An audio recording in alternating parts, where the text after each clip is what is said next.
ஐயா, இந்த மொசக்குட்டியை எங்கெல்லாம் தேடுறது? தேடி தேடி காலெல்லாம் வலிக்குது. கடைசியில பார்த்தா இது எங்க வந்து நின்று நல்லா கேரட்டு சாப்பிட்டுட்டு இருக்கா.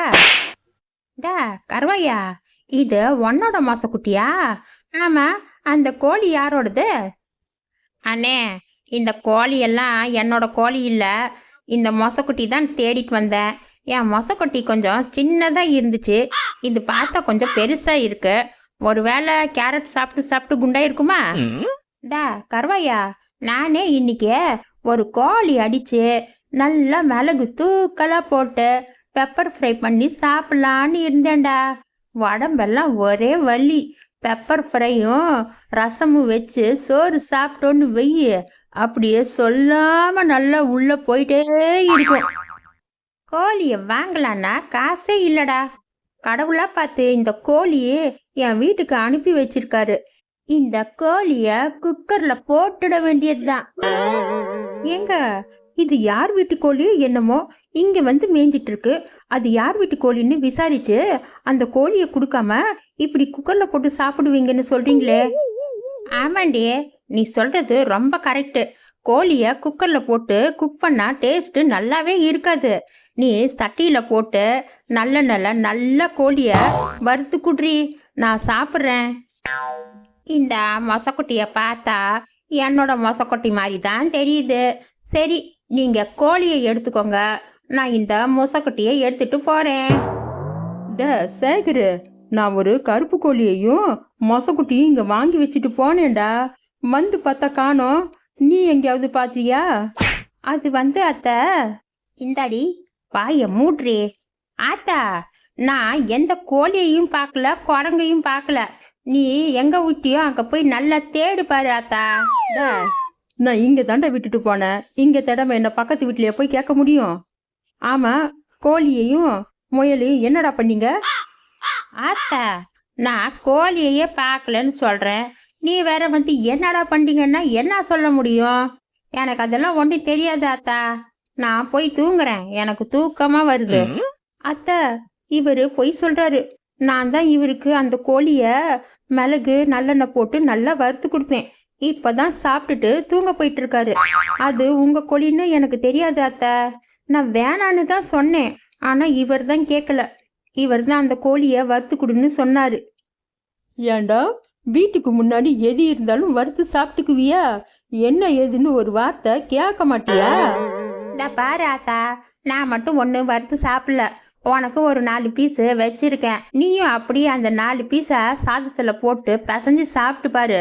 சும்மா டேஸ்ட் டக்கரா இருக்கு.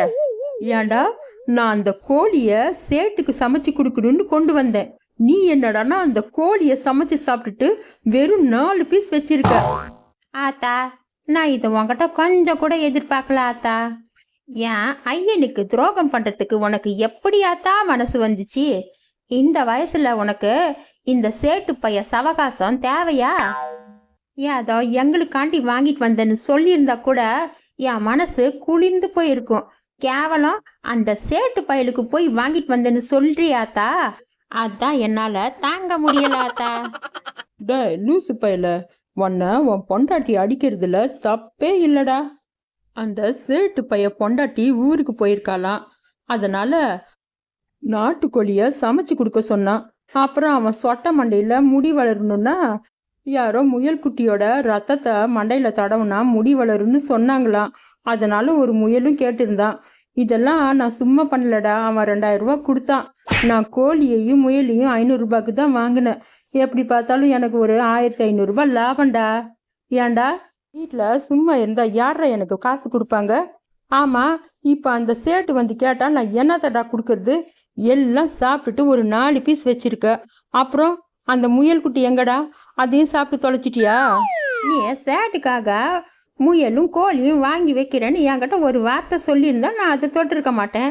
நீ சொல்லலை, அது வா மேலதான் தப்பு ஆத்தா. அப்புறம் அந்த முயல் குட்டிய கருவாயம் பிடிச்சிட்டு போயிட்டான். அது அவனோட முயல் குட்டின்னு அவன் சொன்னான், நான் கொடுத்துட்டேன். இந்த மாதிரி ஒரு மக்கு பையிலையும் மருமகளையும் வச்சுட்டு நான் படுற அவஸ்தை யாருமே பட மாட்டாங்க. இப்போ அந்த சேட்டு வந்து கோழி கறியை கேட்டால் நான் என்னடா கொடுப்பேன்? ஆத்தா, நீ ஒன்றும் கவலைப்படாதாத்தா. நான் போய் 4 காக்காயை பிடிச்சிட்டு வந்துடுறேன். நீ அதை வறுத்து அதான் நாட்டுக்கோழின்னு அந்த சேட்டு பயலுக்கு கொடுத்துடாத்தா. ஆச்சியே, நீ ஒன்றும் கவலைப்படாத ஆச்சியே. என்கிட்ட முயல் கறி நிறையாவே இருக்கு. நானும் நல்லா பெப்பர் போட்டு ஃப்ரை பண்ணி தான் வச்சிருக்கேன். நான் அது கொண்டாந்து கொடுக்குறேன்.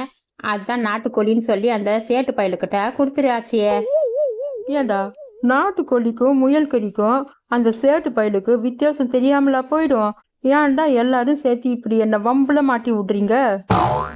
ஆச்சி, அந்த சேட்டு பையன் வந்தா நான் அவன்கிட்ட பேசிக்கிறேன். நீ ஒன்றும் கவலைப்படாத. நான் எப்படி அவனை சமாளிக்கிறேன்னு மட்டும் நீ பாரு. ஆத்தா, இப்பதான் கருவாயன் வந்துட்டான் இல்ல, அவன் எல்லா பிரச்சனையும் ஹேண்டில் பண்ணிக்குவான். சரி, நான் போய் தூங்குறேன். வயிறு முட்டை சாப்பிட்டதுல தூக்கம் தூக்கமா வருது. ஏண்டியே, நீ வந்து எனக்கு கொஞ்சம் காலை அமைக்கி விட்றியே. ஆத்தா, இதுல 4 பீஸ் இருக்கு. நீ 2 போட்டுக்கோ. ஐயனுக்கு 2 பீஸ் கொடுத்துரு. சரி ஆத்தா, நான் தூங்க போறேன். ஏண்டா மலை மாட்டு பயல, திங்க பேல, அதுக்கு தான்டா நீ லாய்க்கு. வேற எந்த காரியமும் உன்னால உருப்படியா செய்யவே முடியாதுடா. எப்படி புள்ளைய வளர்த்து வச்சிருக்கீங்க பாருங்க. சொந்த புத்தியும் இல்ல, சொன்னா கூட கேட்கறது இல்ல. இவரை வச்சுட்டு நான் என்னதான் பண்ண போறேனோ தெரியல. ஏன் சேட்ட, இத பாத்தியா? ஆமா, நீ நாட்டுக்கோழி கேட்டியாமல. நாட்டுக்கோழி எல்லாம் வேஸ்டியா. இந்த கடக்நாத் இருக்குல்ல, கடக்நாத்து, அந்த கோழி ரொம்பவே டேஸ்ட்டு. சாப்பிட்டாலும் உடம்புக்கு ரொம்ப நல்லது. அந்த கோழியை பிச்சு போட்டு சும்மா அப்படியே மிளகுத்தூள் அள்ளி போட்டு நல்லெண்ணெயில் நல்லா வறுத்து எடுத்துட்டு வந்திருக்கேன். சாப்பிட்டு பாரு டேஸ்ட் எப்படி இருக்குன்னு. நான் சமாளமா தம்பியே, நான் நாட்டுக்கோழி தான் கேட்டேன். எனக்கு கடக்நாத்தே கொண்டு வந்து கொடுத்துருக்க. சரி கூட சாப்பிட்டு பார்க்குறேன் எப்படி இருக்குன்னு. அடடா, டேஸ்ட் எல்லாம் நல்லா டாக்கராக இருக்கு தம்பி. கோழிக்கறி எல்லாம் சும்மா பஞ்சு மாதிரி வாயில் வச்சாக்காவே கரையுது. நான் இதை மாதிரி ஒரு டிஷ்ஷு இதுக்கு முன்னாடி சாப்பிட்டதே இல்லை. அவ்வளவு அற்புதமாக இருக்கு. ஆமாம், நான் முயலோட ரத்தத்தை கேட்டேனே, அந்த ரத்தம் எங்க?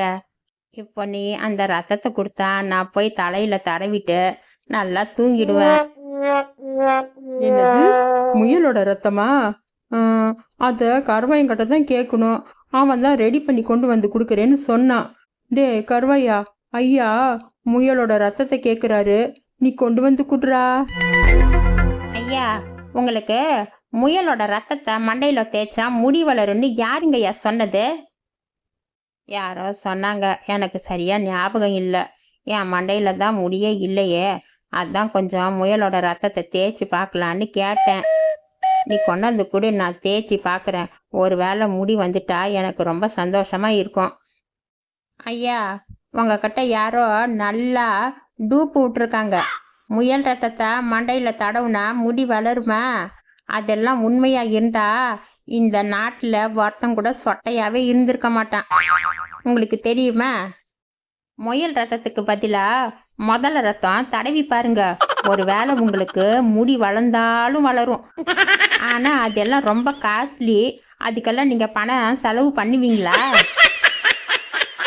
டா கருவாயா, எனக்கு முடி வளரணுன்னா நான் எவ்வளோ வேணாலும் செலவு பண்ணுவேன்டா.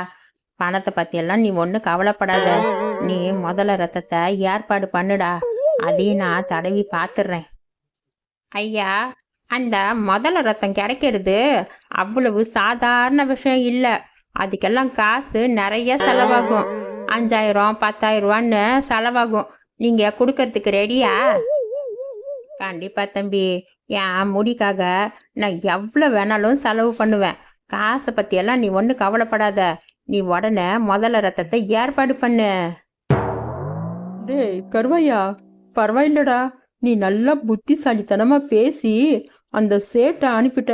அதுவும் நீ எடுத்துட்டு வந்த முயல் கறிய கடக்நாத் கோழிக்கறின்னு சொல்லி ஏமாத்தி வேற சாப்பிட வச்சுட்ட. அவனும் அதை அப்படி சப்பு கொட்டி சாப்பிட்றான். உன்ன மாதிரி எல்லாம் எனக்கு மூளை இல்லடா. எனக்கு மட்டும் உன்ன மாதிரி மூளை இருந்திருந்தா நான் எங்கேயோ போயிருப்பேன். ஆமா, இப்ப புதுசா முதல்ல ரத்தத்தை குடுக்குறேன்னு பீலா விட்டியே, நசமாவே முதல்ல ரத்தத்தை கொடுக்க போறியா? அட, நீ வேற ஆச்சு. நானாவது முதல்ல ரத்தத்தை கொண்டு வரதாவது அதெல்லாம் நடக்கிற காரியமா? நாளைக்கு நம்ம கறிக்கடை பாய்கிட்ட போய் கொஞ்சம் ஆட்டு ரத்தத்தை ஃப்ரீயாக கொடுங்கன்னு வாங்கிட்டு வந்து அந்த சேட்டுக்கிட்ட போய் கொடுத்துருவேன். அப்புறம் அவன் கொடுக்குற காசு கொண்டு வந்து நான் உனக்கு பாதி கொடுக்குறேன். நீ ஒன்றும் கவலைப்படாதாச்சு. டேய் கருவாயா, நெசமாவே நீ நாளைக்கு எனக்கு பாதி காசு கொடுப்பியா? பின்ன கொடுக்காம என்ன பண்ணுவாங்களா? வர்றதில்ல ஆளுக்கு 50-50. நீ ஒன்றும் கவலைப்படாதாச்சு. ஒரு வேளை மாட்டிக்கிட்டா நான் மட்டும் தனியாக அடி வாங்கணுமா? அதெல்லாம் முடியாதுப்பா.